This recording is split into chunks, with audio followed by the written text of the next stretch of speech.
This is a guide for game PayDay 2. Basic PayDay 2 tutorial in less than 10 minutes. Look into the settings tab on your first launch of the game because default settings are an outdated, horrible mess. First things you want to do are the tutorials for loud and stealth. Not necessarily for the tutorial itself, but rather for the starter bonus that you can claim in the career tab. There are 7 difficulty levels in this game and a modifier that's supposed to enhance the challenge. Difficulties are indicated by skulls, the more the higher. Normal, hard, very hard, overkill, mayhem, death wish, death sentence, 1 down. Because the game is easily moddable and has no anti-cheat whatsoever, you should look out for lobbies with these mods, as they might hurt your experience. This is how you check what mods are installed in a specific lobby. Inventory tab is where you equip your skills, weapons, perk decks, character, and etc. This is cash money. It's used for buying weapons, masks, and modifying them. This is offshore money. It's used for buying contracts in the contract broker and offshore PayDay.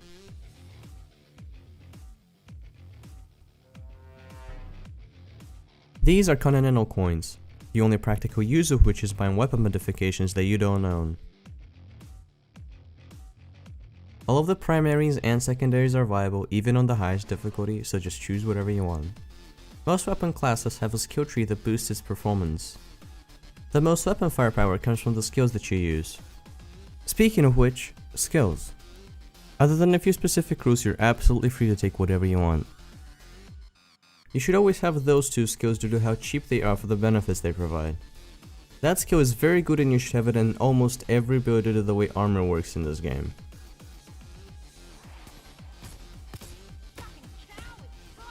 These skills make for the best survivability combo in the entire game, objectively.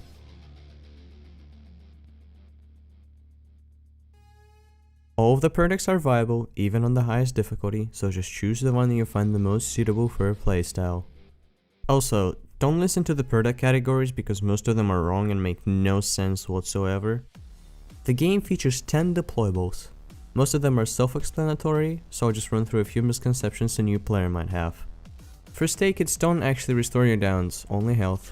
You can use them to prevent downs though.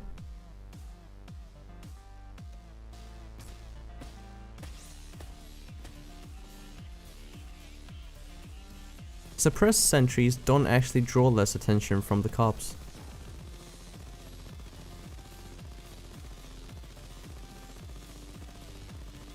When you finish a fully upgraded ammo bag, you will gain 60 seconds of infinite ammo. Armor bag is completely fucking useless. Melee isn't actually as useless as it might seem.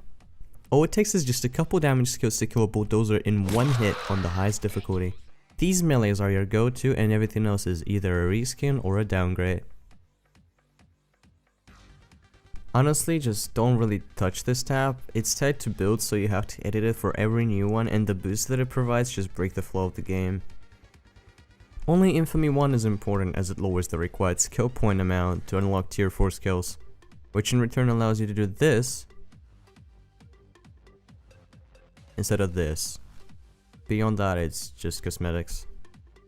Stealth in PayDay is fairly simple, and since I'm a loud only player, I'll keep that part short. If you kill a guard, the pager will go out. If you don't answer, the alarm will go off.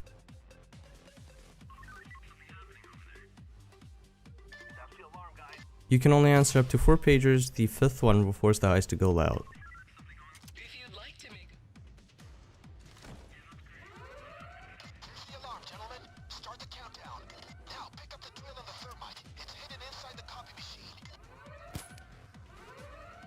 The lower your detection risk is, the longer it will take for anyone to spot you.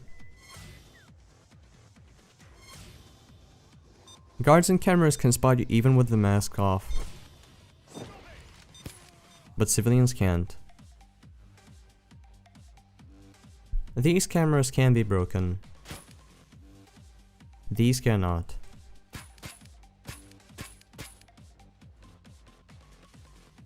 You can momentarily disable cameras and cell phones with ECM jammers.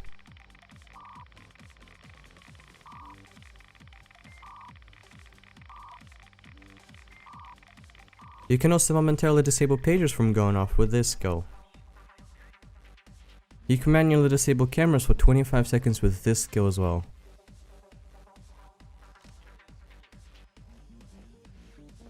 You can bag corpses and move them around, however the body bags can be spotted.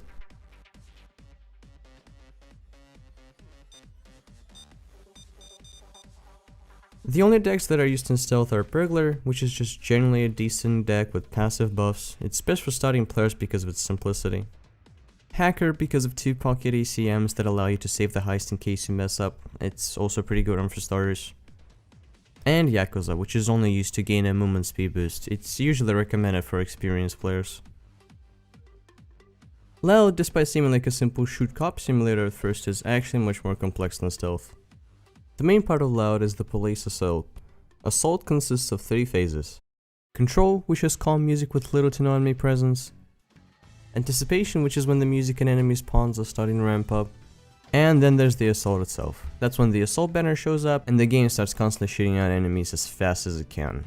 You usually don't want to be out in the open during this phase. Some maps also feature scripted endless assaults. Now onto the enemies. The common enemy types are light and heavy SWATs. The latter is usually just the beefier variant of the former. There are also special enemies. Shields, which you can just bash or pierce right through with certain weapons. Tasers, which can be countered by shooting and knocking them down, or using this skill. Medics, whose heal you can usually just shoot right through without much issues. Cloakers, the best counter of which is your own awareness. Bulldozers, whose weak spot is their faceplate. And snipers, who penetrate right through the player's armor and deal a lot of damage. Honestly, just jump into the very hard difficulty right away and work your way from there. Enemies on normal difficulty literally physically cannot kill you, and hard difficulty doesn't get much better than that. Deathwish might be too overwhelming for a new player with its increased enemy tankiness and damage relative to the difficulty below. And then there's the kind of worms that is Death Sentence with its own rules and playstyles. Meanwhile, Very Hard, Overkill, and Mayhem, despite being almost complete reskins of each other, can actually teach a new player something without being too unforgiving. Generally, the better per decks in Loud are either the ones that focus on health, or the ones that provide some sort of short-term god mode. Large focus per decks, while being strong, can still be a noob trap due to the bad habits that they can teach you, so be careful with those. Avoid these maps on higher difficulties until you feel confident in yourself.